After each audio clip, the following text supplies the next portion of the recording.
देवघर घुमा दी, भोला बाबा के तोरा दर्शन करा दी। लेकर बैठा के सफरिया धानी, पेन्हा के गेरुआ रंग सरिया धानी, कांवरिया धानी है कांवरिया धानी। लेके चल देवघर नगरिया धानी, कांवरिया धानी है कांवरिया धानी। लेके चल देवघर नगरिया धानी, नगरिया धानी। लेके चल देवघर नगरिया धानी। बोला बोला देवघर वाले बाबा की। बोला बोला बाबा गरीबनाथ की।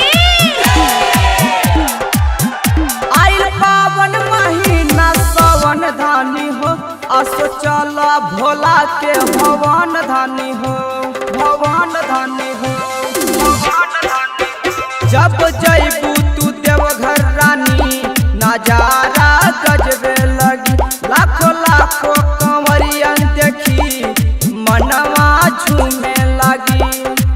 जल चढ़बै भोर हरिया धानी, पेन्हा के गेरुआ रंग सरिया धानी, कांवरिया धानी है कांवरिया धानी।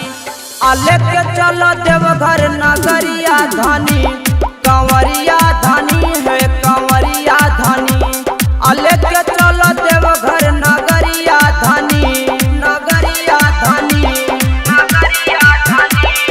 लेके चल देवघर, लेके चल देवघर। बोलिए शंकर भगवान की। नगरिया धानी, नगरिया धानी।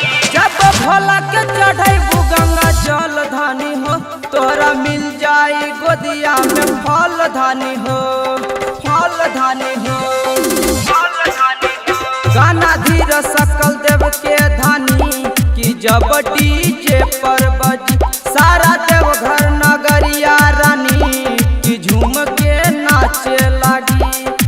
सावन के करला सोमरिया धानी, जाई के भोला के दुवरिया धानी, कांवरिया धानी है कांवरिया धानी। लेके चलो देवघर नगरिया धानी, कांवरिया धानी